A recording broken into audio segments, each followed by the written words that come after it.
Ya.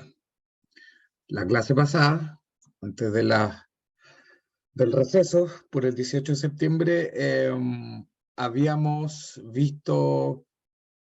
terminado el módulo de albañilería no reforzada, ¿cierto? Y ya con eso vamos a entrar de lleno ya al diseño de la albañilería más moderna, de lo que hacemos acá en Chile. Y primero vamos a ver la albañilería armada, y después de ver la albañilería armada vamos a ver la albañilería confinada. Esto obviamente es ya en el contexto de las normas locales. En el caso particular de la albañilería armada, la NSH 1928. La albañilería armada ya se ha usado históricamente. En Estados Unidos también se usó mucho. Esto es un ejemplo, por ejemplo, de un hotel de varios pisos, que es de albañilería armada. ¿Cuál es la gracia de la albañilería armada? Y por qué yo creo que hoy en día es preferida por los arquitectos al menos, es justamente porque tiene fachadas limpias. No hay elementos de hormigón entre medio. Entonces estéticamente puede ser más atractiva.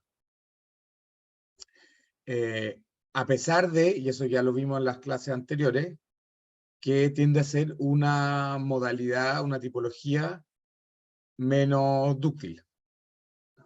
Entonces, a pesar de que es menos dúctil, yo creo que es hoy en día la más preferida para la construcción, por un tema estético.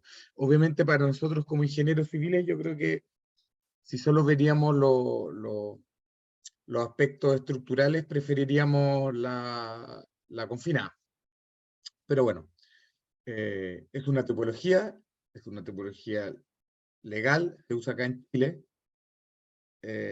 y por ende se tienen que cumplir algunas propiedades mínimas para justamente poder considerarla como albañilería armada.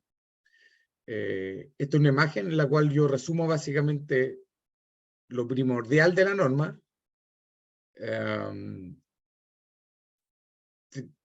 Entendiendo esta imagen, este esquema, ustedes van a poder ya al menos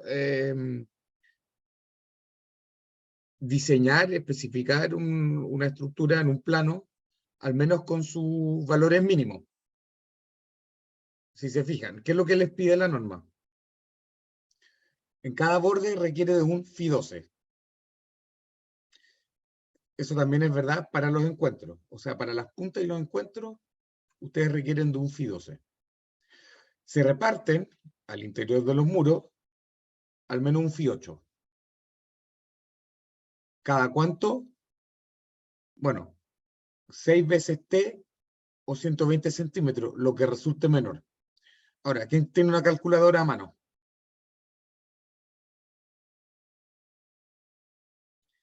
Alguien que me calcule 14 por 6.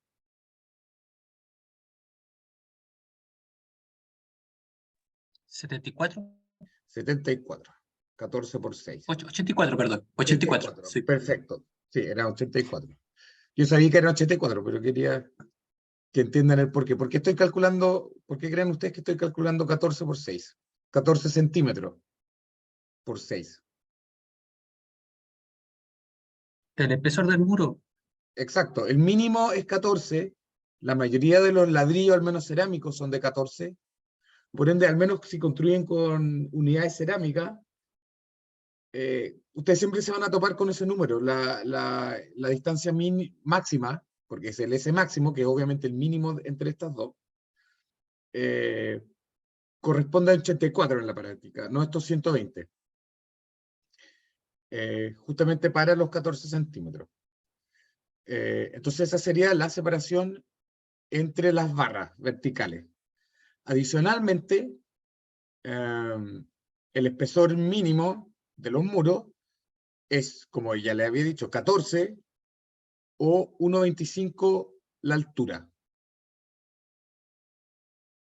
¿Se fijan? Entonces, usualmente es 14, o si no, dependen de la altura. Entonces, hagamos otro cálculo. ¿Cuánto es 14 por 25?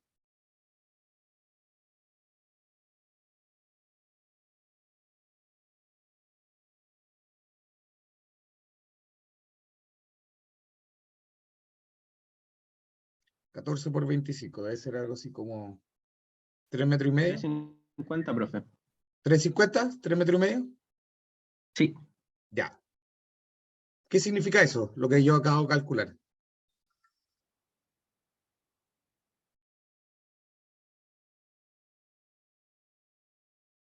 ¿Qué es lo que podemos concluir de esta expresión? Podemos concluir que la altura máxima, al menos la altura máxima libre, ¿cierto? Es de máximo 3 metros 50. Respecto a un espesor de 14 centímetros. O dicho de otra forma, si yo quiero construir más alto que los 3,50, lo cual igual es una altura bastante alta, o sea, en vivienda es poco común, hoy en día al menos, llegar a 3 metros y medio.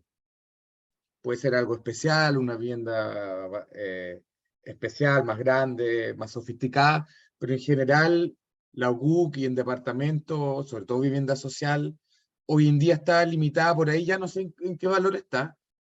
Hace poco estaba como en 2,45, no sé si le han subido nuevamente. Por lo tanto, no sería un problema para la mayoría de las viviendas. Y por último, aparte tenemos que cumplir cuantías mínimas. O sea, la cuantía de las barras verticales tiene que ser un 0,6 por 1000.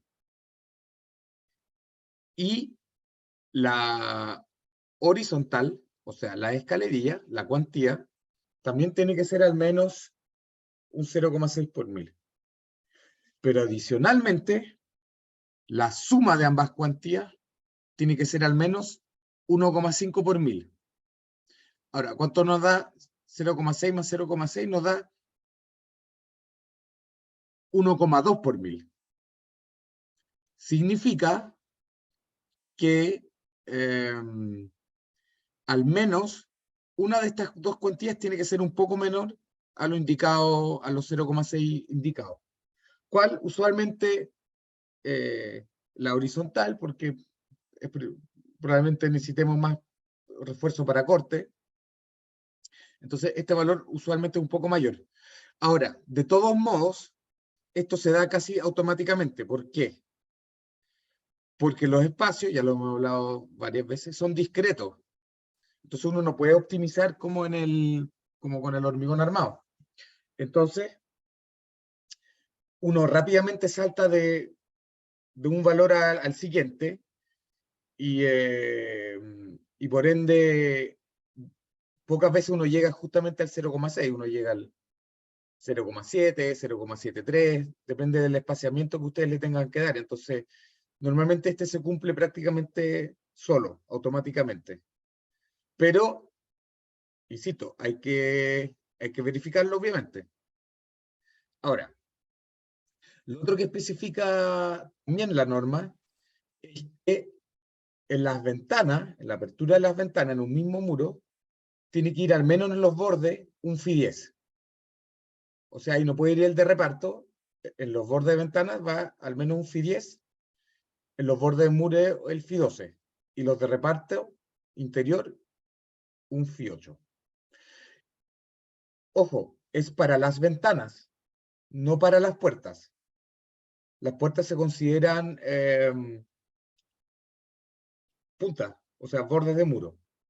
Entonces, en los bordes de muro, o sea, en las puertas sí va el FI12, en las ventanas puede ir un FI10. Pero, ojo acá con lo que dice acá, también en su parte superior e inferior, las ventanas deben de llevar una escalerilla de borde. Y las escalerillas deben tener un mínimo, un Fi 4,2, pero esto es verdad para el acero de 500 megapascales. Eso lo vamos a ver ya más adelante. Así que entre esta imagen y esta, ya prácticamente al menos ya tener claro cómo se diseña el detalle de enferradura de la albañilería armada al menos con los mínimos. Obviamente vamos a ir viendo ahora, la dificultad no está en esto. La dificultad obviamente está en cómo determino cuál es el acero mínimo que requiero, tanto para corte como los verticales, para flexión o axial. Entonces, tenemos, ya lo hemos visto antes, tenemos dos tipos de carga. Tenemos el fuera del plano, por los sismos, perpendicular a su plano, y obviamente siempre actuando la carga axial también, la carga de peso propio más las otras cargas accidentales que podamos tener. Entonces, efecto conjunto de las barras de refuerzo distribuidas y del paño de albañilería. Entonces, las barras de refuerzo y la albañilería resisten en forma conjunta los momentos de flexión que producen este tipo de acciones. Entonces, fuera del plano, obviamente, el que resiste la carga son nuestras barras verticales. Son todas estas barras verticales las que nos van a resistir la acción fuera del plano. Y los momentos de flexión se calculan modelando los muros como losas planas. Para este efecto se consideran como apoyo los elementos siguientes: los muros perpendiculares, como este por ejemplo, las cadenas de hormigón armado ubicadas en los bordes horizontales del muro, ojo con eso, las cadenas. Luego, las losas de hormigón armado que conforman los sistemas de piso, obvio, son muy rígidos comparado con los muros, y las columnas o machones de hormigón armado que pudieran existir en los bordes verticales del muro. Acá una nota al margen: columnas o machones. Ustedes, en la mayoría de los edificios de albañilería armada, se van a encontrar al menos por departamento un machón grande de hormigón. ¿Por qué? Lo necesitamos no de un punto de vista estructural. Entonces la pregunta es, ¿por qué necesitaríamos usualmente igual de machones de hormigón?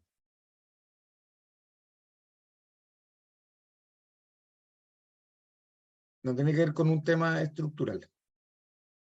Bueno, es porque en los machones normalmente se insertan los servicios, llámese agua, gas o cualquier otro, electricidad, agua, electricidad, obviamente, esos tres. Y para eso es más fácil embutirlo durante la obra en un machón de hormigón que en la albañilería armada. ¿Se puede hacer en la albañilería armada? Sí. ¿Dónde? En todos estos huecos, en caso de que estos huecos no se llenen con grout. ¿Cuál es el problema? Uno, que si algún día tienen que reparar algo, es complicado. Y tienen que destruir la albañilería. Y reparar eso ya son palabras mayores. Y lo otro es que si, por ejemplo, por acá abajo un ducto, y ustedes necesitan una salida, por ejemplo, para un enchufe acá, también tienen que destruir el ladrillo, y destruir un ladrillo de forma tan limpia para que justo encaje un enchufe no es tan fácil. Y por eso se van a encontrar a menudo con machones dentro del diseño. Algún machoncito por ahí. Ahora, la acción es contenida en el plano. Entonces tenemos en el paño de albañilería, por hipótesis de cálculo, se acepta que solo el paño de albañilería resiste el esfuerzo axial. O sea, para el esfuerzo axial vamos a despreciar el aporte que nos pudieran entregar las barras longitudinales, las barras verticales. Y determina también la rigidez del muro, considerando las propiedades geométricas de la sección no agrietada. O sea, la sección neta que ustedes tengan de muro. Es, en otras palabras, el área neta, la geometría neta del corte longitudinal del muro, es aquel que se usa para el diseño en cuanto a la carga axial y en cuanto a cálculo de rigidez, por ejemplo, para modelar. Luego, para los efectos de calcular las propiedades geométricas de la sección transversal de un muro, se debe considerar la contribución de los muros transversales también, que interactúan con el muro. Para ello basta que los muros se construyan trabados entre sí, y en tal caso se debe considerar en el diseño el flujo de corte, que se producen por esa interacción. Entonces, la transferencia de flujo de corte debe hacerse de modo que la tensión tangencial no supere las tensiones admisibles aceptadas para la albañilería. Esto es más cultura general, de ahí vamos a ver cómo se hace específicamente en la NSH 1928, porque según el método de diseño por tensión admisible, recuérdense, la distribución del corte no es constante en la sección. Obviamente acá en los bordes no puede tomar corte, siempre va a ser 0, y va a ser mayor a la mitad de la sección, siendo el T máximo 3 medios de Q, del Q que es el Q promedio, ¿cierto? Dividido BH. Y por último, bien dentro del plano, vamos a tener la flexocompresión.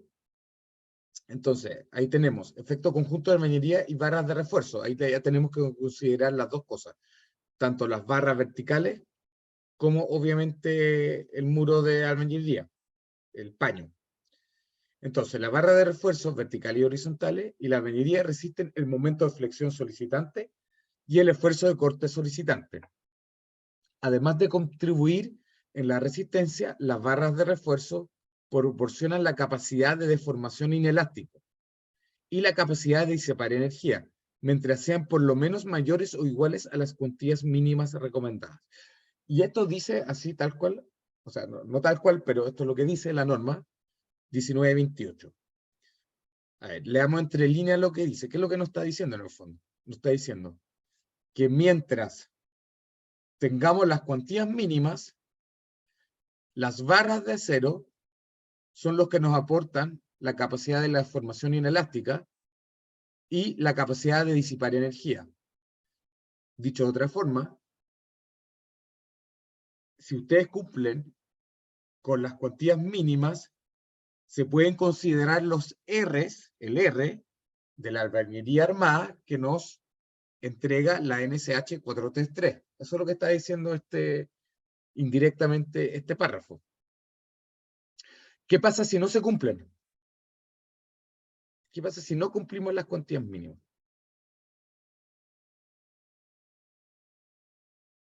¿Se acuerdan que lo vimos en la NSH 433?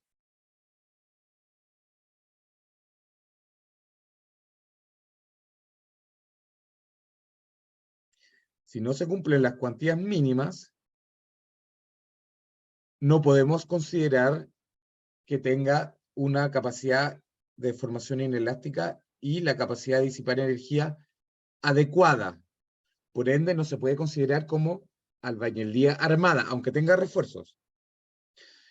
Y que lo que dispone la NSH 433 en esos casos es, entre comillas, cualquier otra tipología.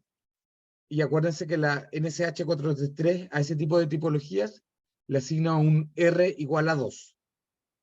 Y para ese caso solo se puede usar el método estático, no el método modal espectral.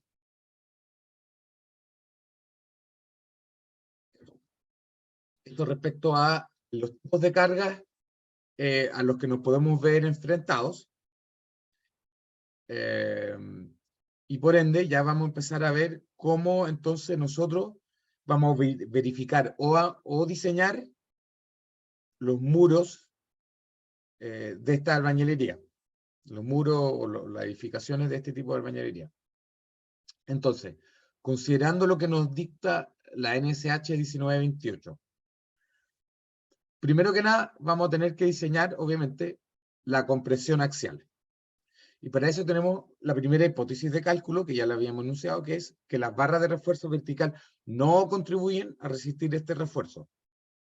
O sea, es netamente la albañilería, o sea, disculpen, el paño de albañilería sin el acero, el que contribuye a resistir esas fuerzas, las axiales. ¿Cómo se calculan? Bueno, es la carga, la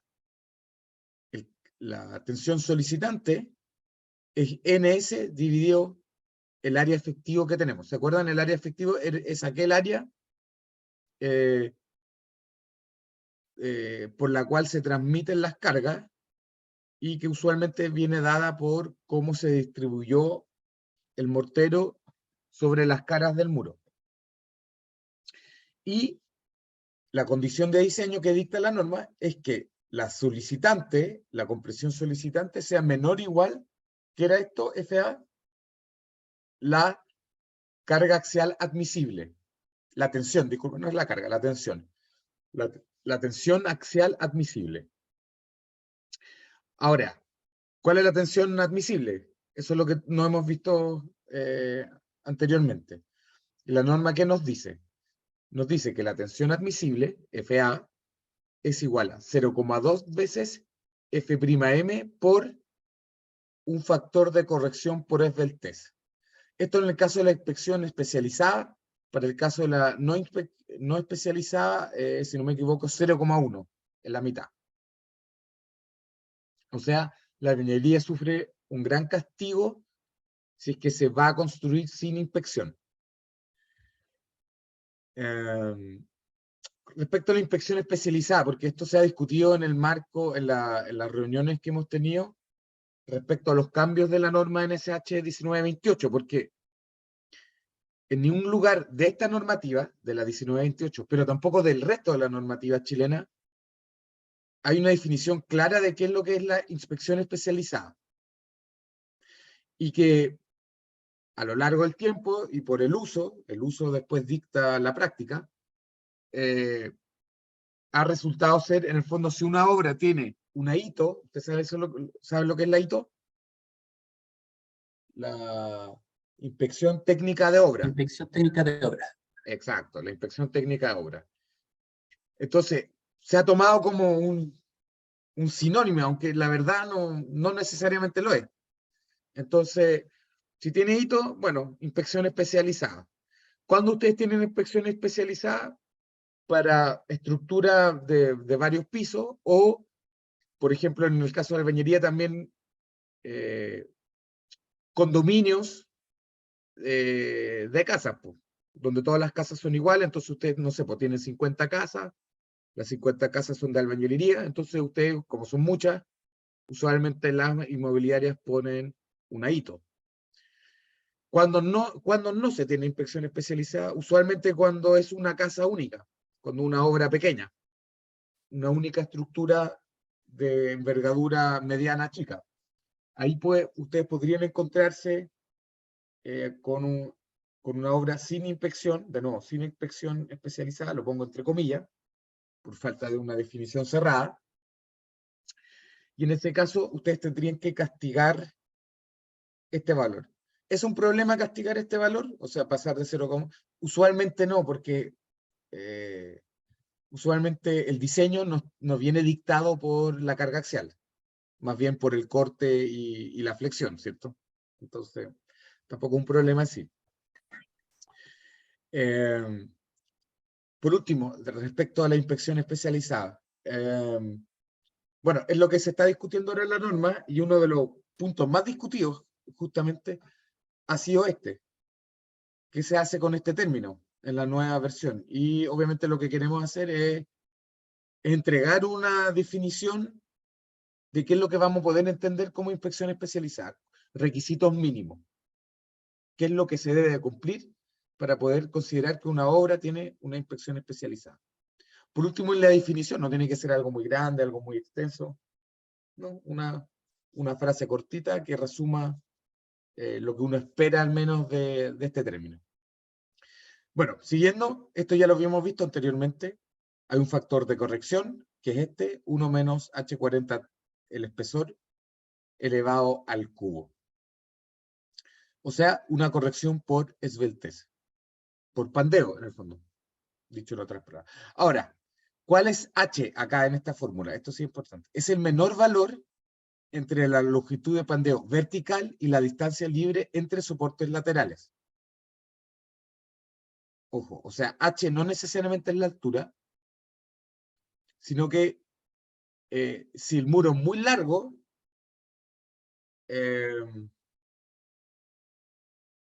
al revés, si el muro es corto, disculpen, es la altura. Si el muro es largo,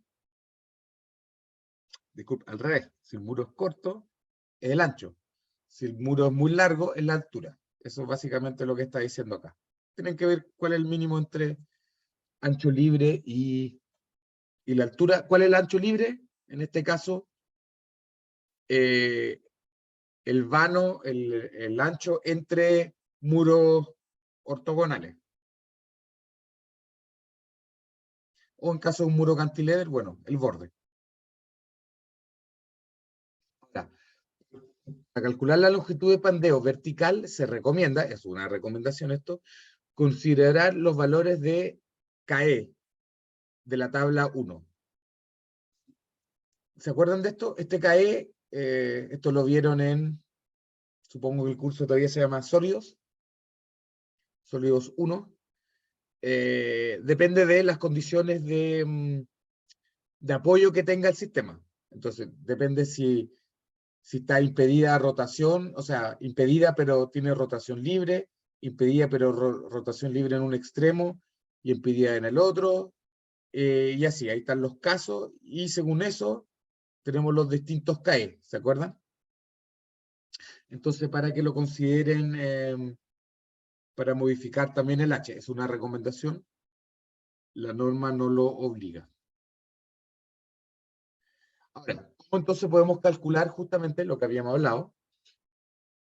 ¿Cómo podemos desarrollar esta verificación?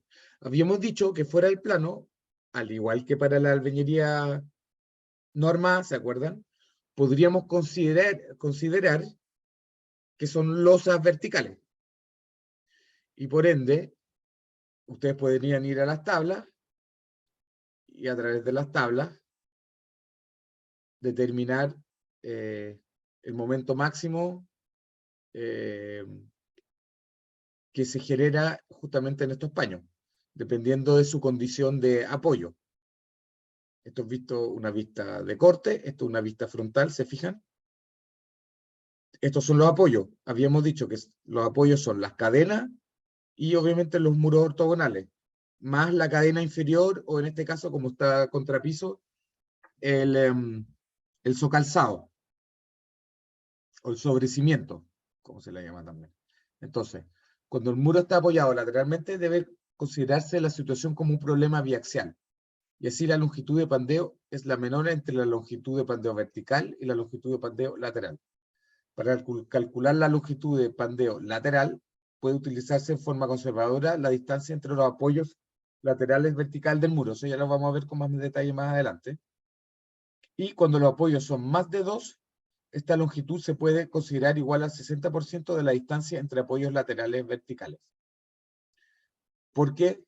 Bueno, lo mismo del pandeo de Euler, porque la longitud efectiva son estos 60% de acá, de la longitud total. Ahora, respecto a la carga axial, seguimos con la carga axial. Longitud de pandeo. En la tabla se entregan los valores del factor de reducción, o sea, el phi por esbeltez, para diferentes valores de la relación HT. Y en la figura también se grafican los valores de la tensión FA, ¿se acuerdan cómo lo habíamos definido? FA, que resultan de aplicar la norma 1928, para el caso en que se construye con inspección especializada. Y la línea vertical roja es el límite que impone la norma. ¿Qué nos muestra esto? Bueno, y cada una de estas líneas representa el F'M, que va de 14 megapascales y el mínimo de 4 megapascales, 40 centímetros por, disculpe, kilogramos fuerza por centímetro cuadrado. Acá está, en el gráfico está en, como se ve acá, kilogramos centímetros cuadrados. ¿Qué es lo que queremos destacar acá? Porque la norma limita la esbeltez a HT25. Porque como ustedes observan acá, ya a partir de más o menos 8, una esbeltez de 8, ¿se fijan acá? Rápida, hay un decrecimiento muy rápido en la esbeltez. De hecho, usando el HT25, si ustedes se fijan, acá tenemos 8, acá tenemos 6. ¿Cuánto es 6 sobre 8? Es 3 sobre 4, 2 sobre 8 es 1. Ya perdieron 25%. ¿Se fijan? O sea, admitiendo una esbeltez de hasta h dividido t igual a 25, nosotros ya estamos perdiendo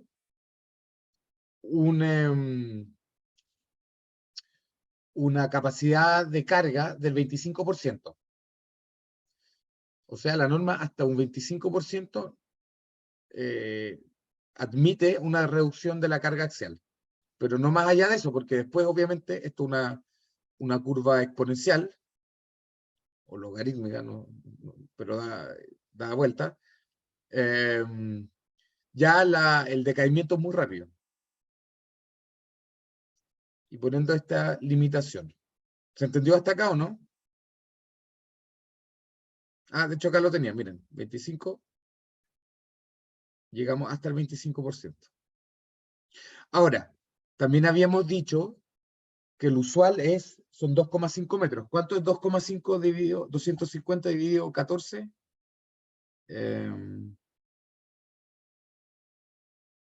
250 dividido 14. ¿Alguien me lo puede decir? 1785. 17. 85. 17. ¿Ok? Entonces, si se fijan, para la mayoría de las viviendas chilenas, nosotros solo estamos admitiendo una disminución de aproximadamente el 8% de la carga axial.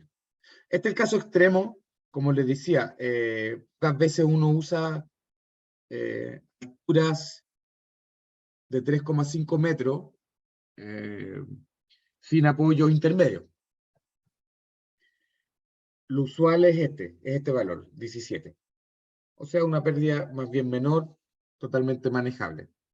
¿Por qué? Porque la arquitectura normalmente limita más o menos 2,5 metros la altura entre pisos, viviendas. La norma colombiana, esto es cultura general, trabaja más o menos parecido, también tiene que un poco distinto. Esto lo que sí queríamos destacar acá es que justamente, por ejemplo, la norma colombiana es mucho más conservadora. Admite solamente una reducción del 15%, y no los 25% que admitimos nosotros, lo cual es una diferencia sustancial.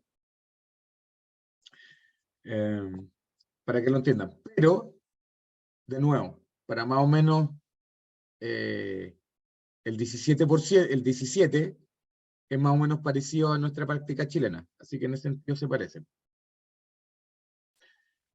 Ahora, diseño por resistencia con el método de la tensión admisible.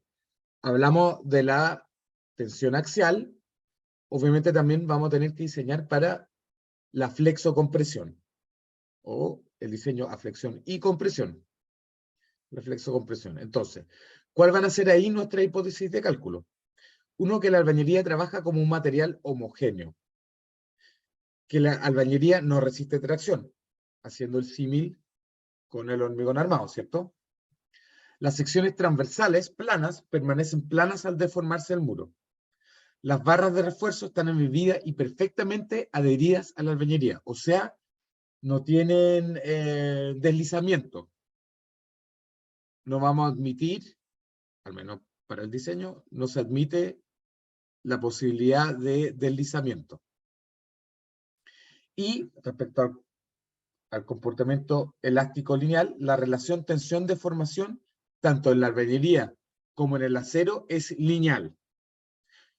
Y los módulos de elasticidad de la albañilería y del acero permanecen constantes.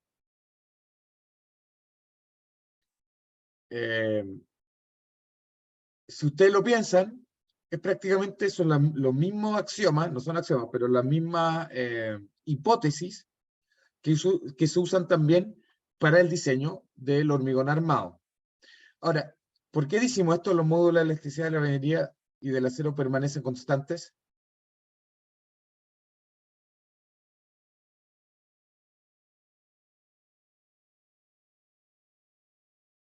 Son constantes, ¿no? el módulo de elasticidad.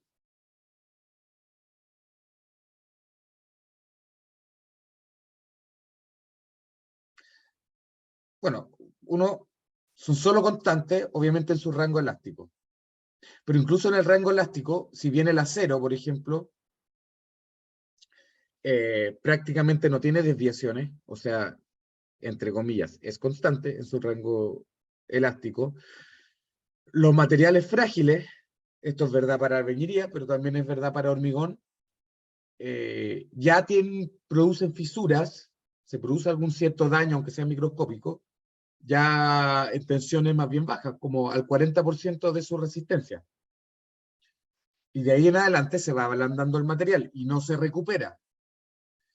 Entonces, es elástico, sí, pero solo en un rango bien acotado de lo que nosotros consideramos el rango lineal. Aún así, hasta que llega a su tensión de resistencia, ya vamos a haber observado un cambio, un ablandamiento, o sea, una reducción de este valor. Aún así, ¿qué es lo que nos dice la norma?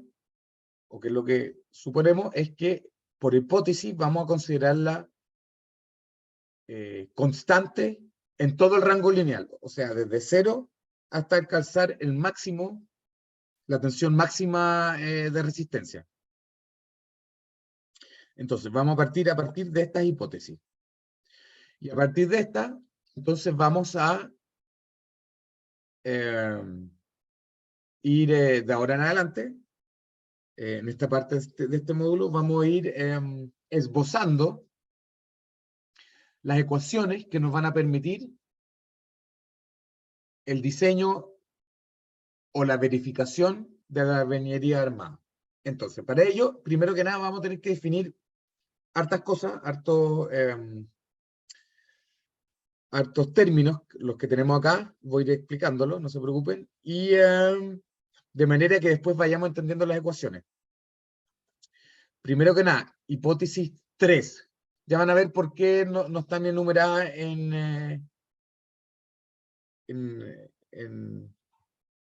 secuencialmente, porque bueno, era la 3, las secciones transversales planas permanecen planas al deformarse el muro. ¿Esto qué significa?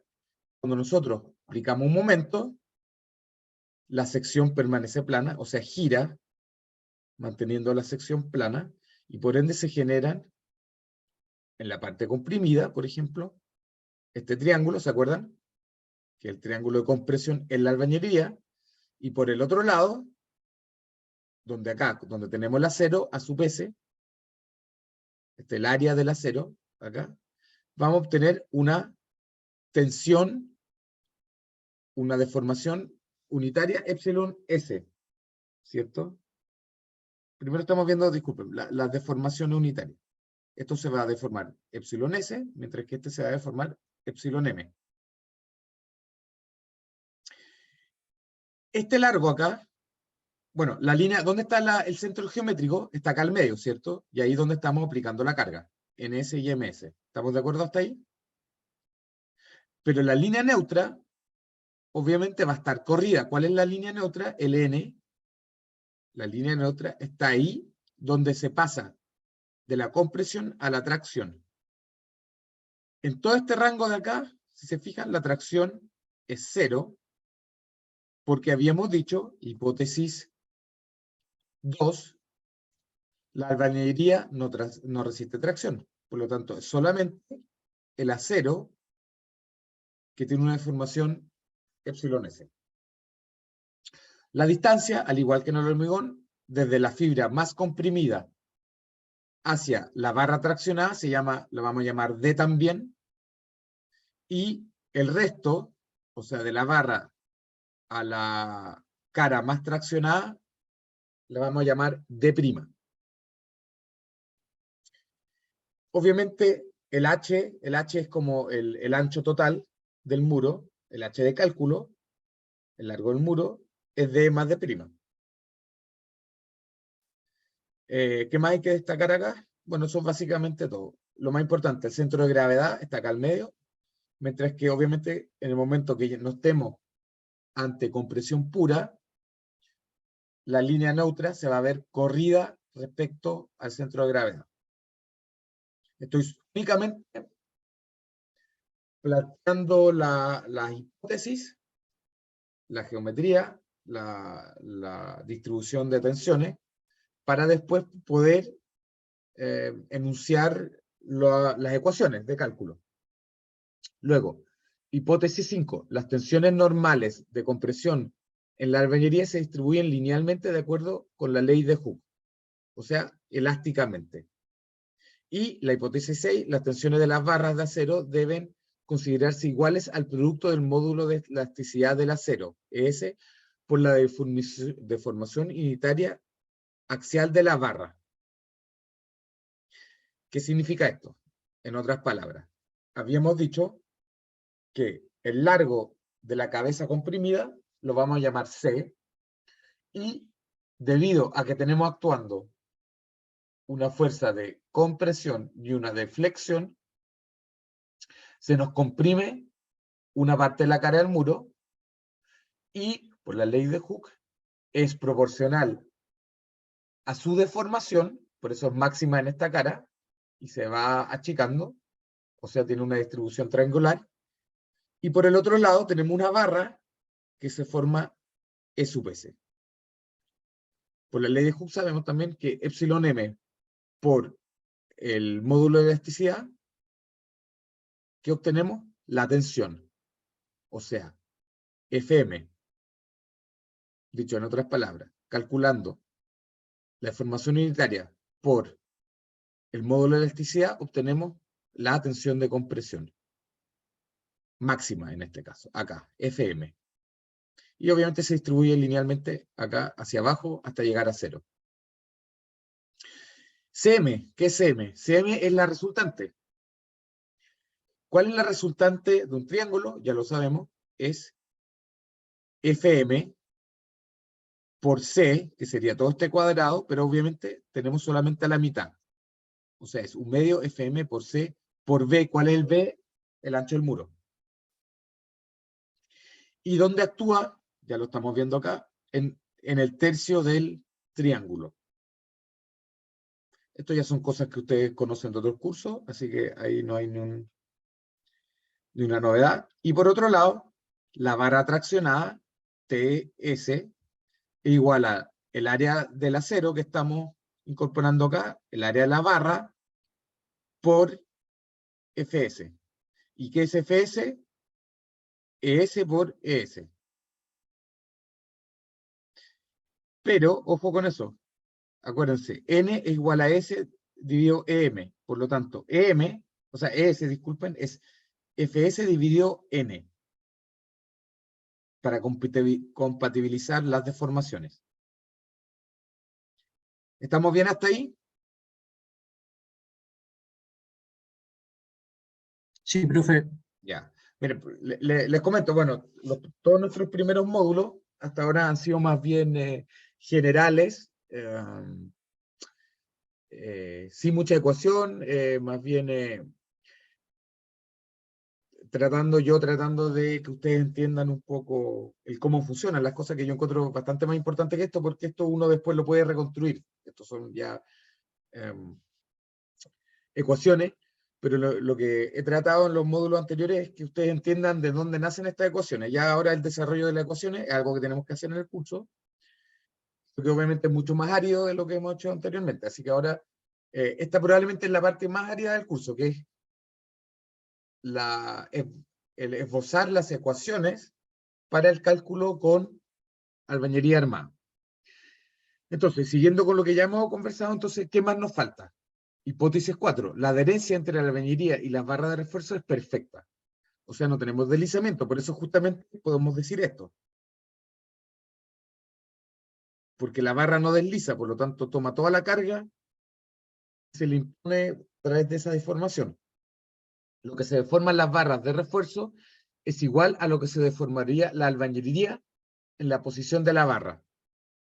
Eso es básicamente lo que está diciendo, para que también se pueda mantener paralela a las caras. Entonces, dicho esto, ¿cuáles son las limitaciones de diseño que tenemos?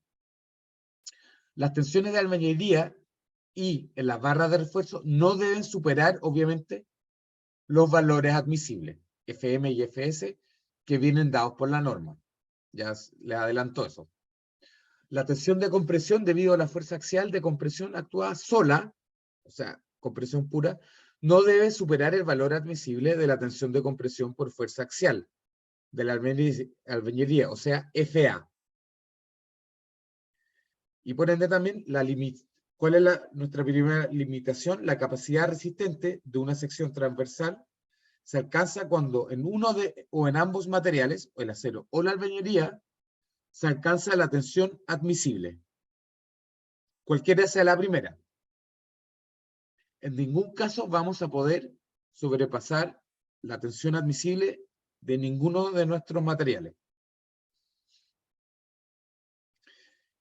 Entonces, ¿por qué mencionamos esto? Por lo siguiente, por esto. Lo que estamos diciendo acá. Estamos diciendo que la tensión admisible,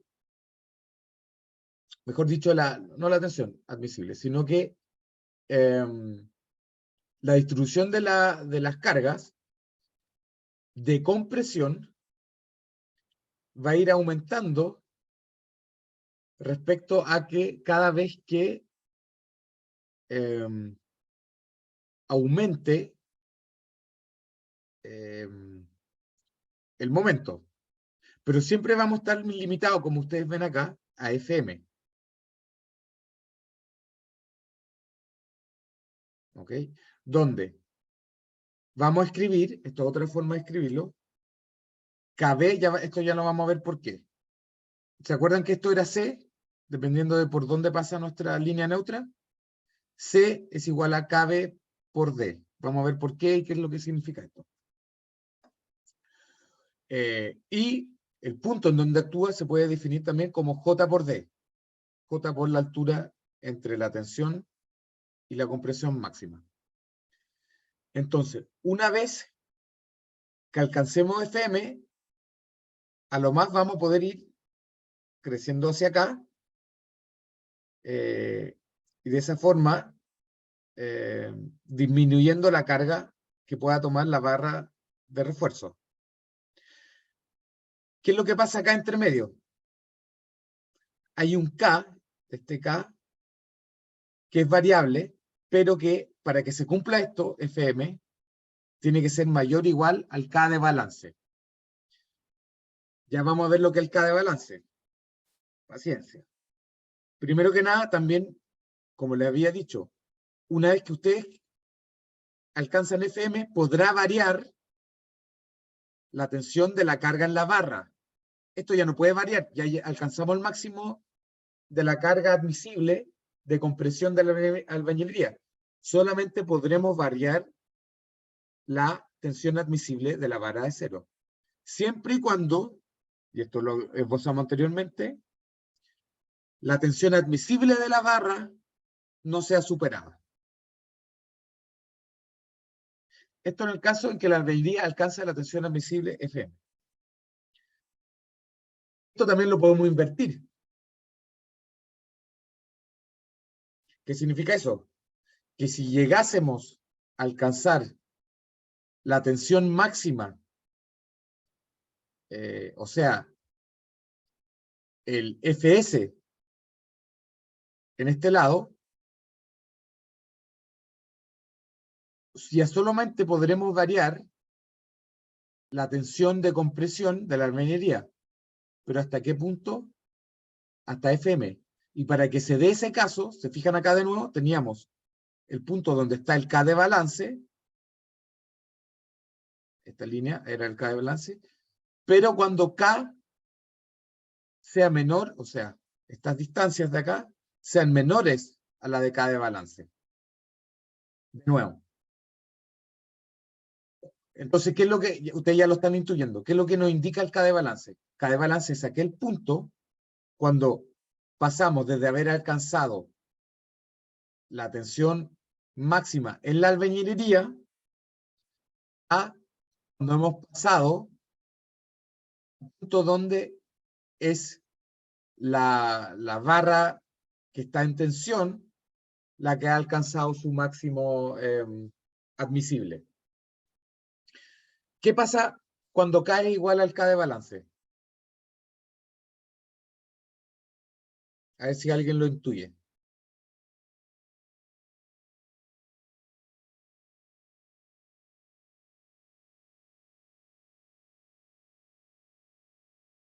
¿Qué pasa en el K de balance? De hecho, se puede observar acá.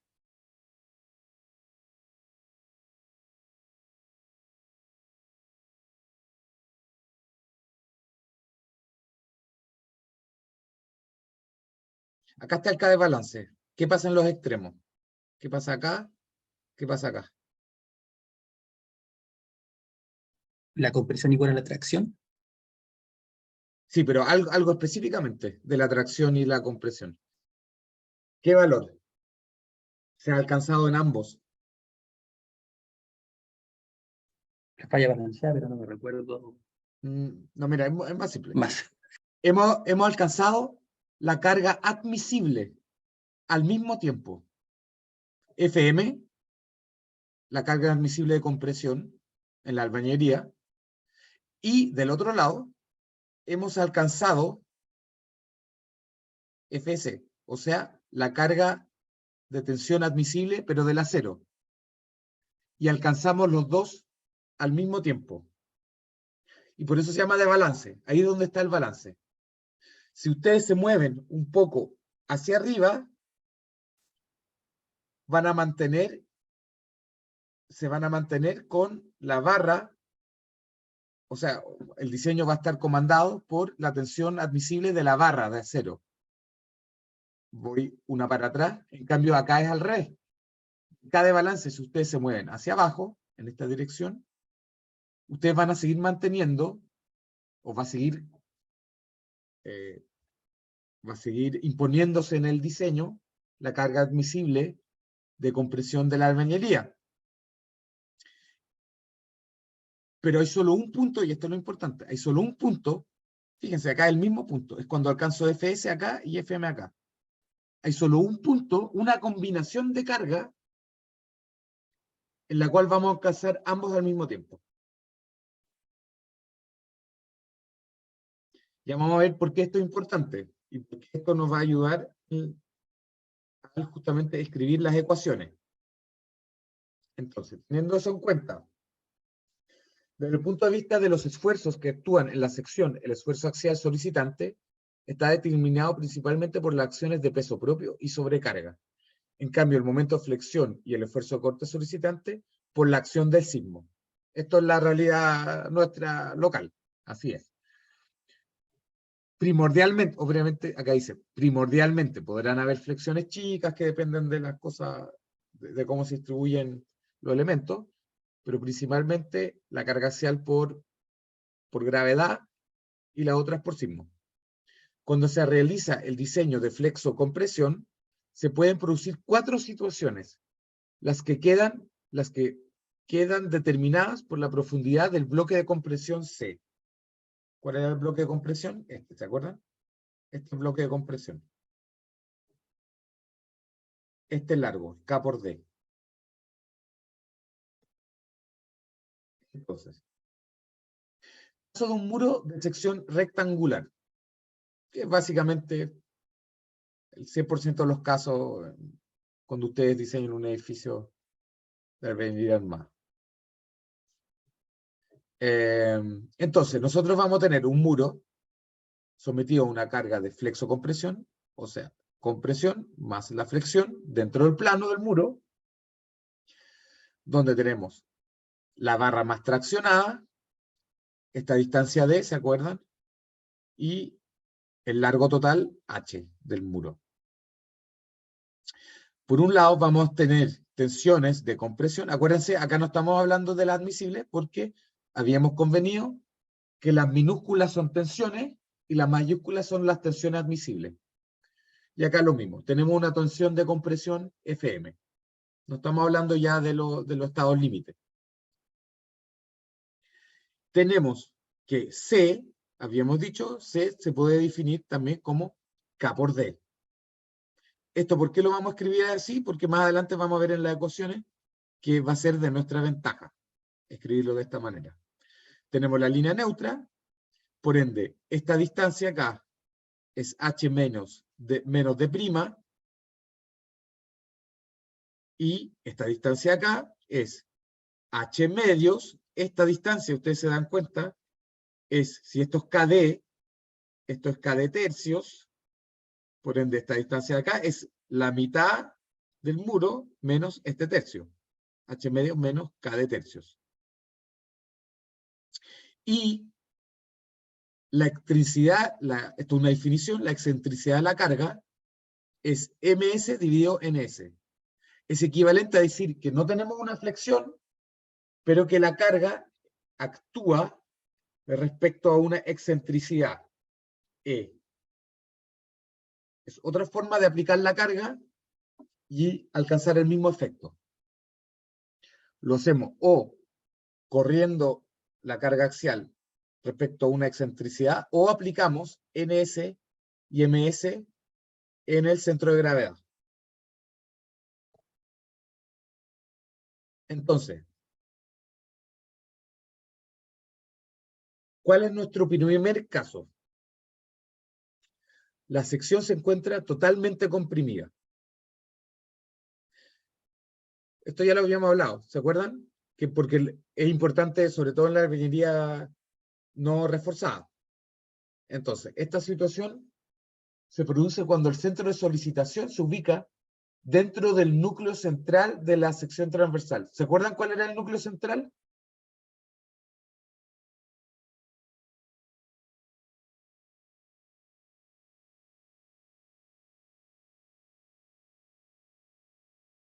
¿Se acuerdan cuál era el núcleo central?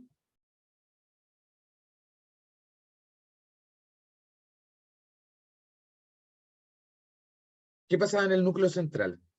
Cuando la carga axial se mantenía dentro del núcleo central. Toda la sección transversal estaba en compresión. Exacto. Y no sufrimos de tensión. O sea, el núcleo central tiene un tamaño de h tercios. Pero, como h tercios queda acá al medio, pero desde la mitad, obviamente, hacia el borde del h tercios, tenemos solamente un sexto. Y por eso, ¿cuándo se da eso? Para una sección transversal rectangular de alto h y ancho b. Esto ocurre cuando la excentricidad ms dividido ns es menor o igual a h sextos. ¿Hasta ahí todo bien? Sí, profe. Entonces, ¿qué es lo que se nos genera? Si el momento actúa en esta dirección, tenemos un máximo. ¿Dónde está el máximo? Al lado en la dirección del momento máximo, ¿cierto? Cmax. Y esto ustedes lo saben, justamente por Navier. ¿Cómo podemos entonces verificar que el muro esté cumpliendo? Es bastante sencillo. Tenemos que el aporte que hace, o sea, la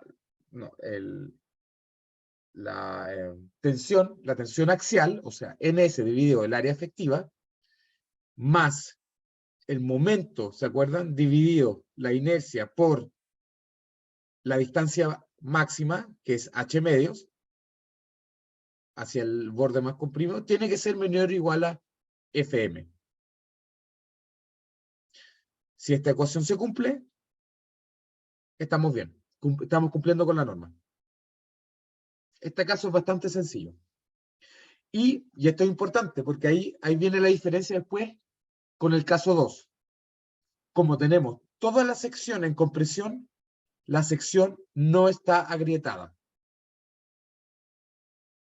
¿Se entiende? ¿Cierto? No tenemos ni una parte de la sección ha entrado a traccionarse.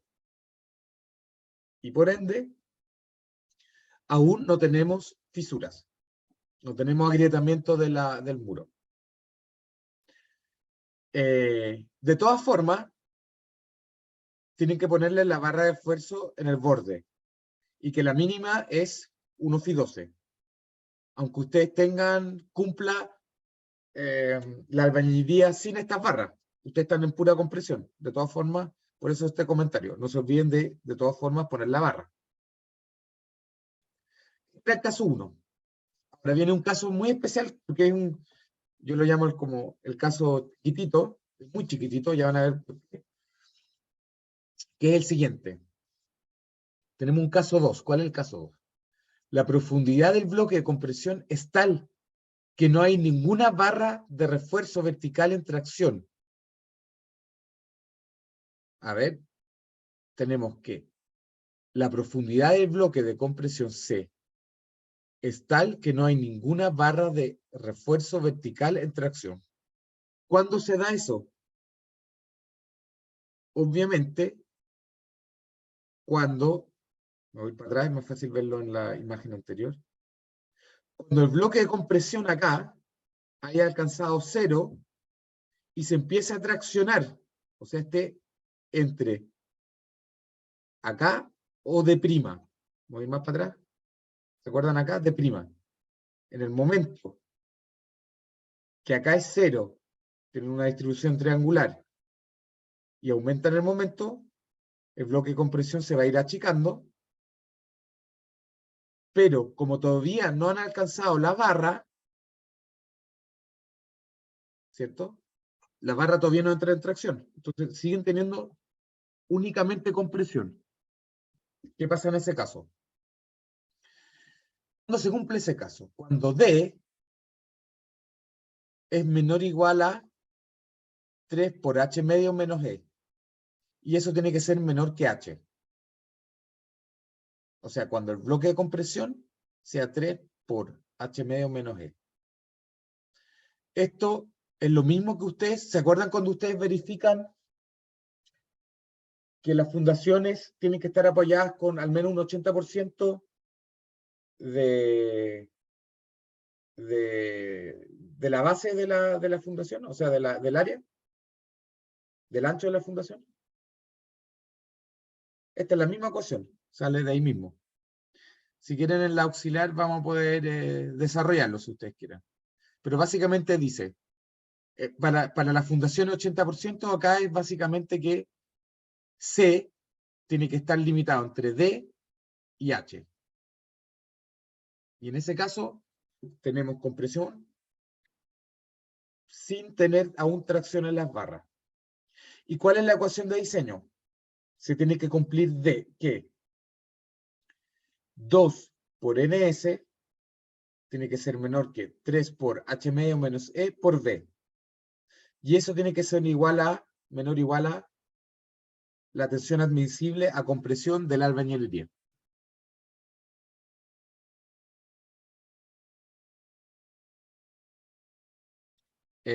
¿Hasta ahí estamos bien? ¿Se entendió, no?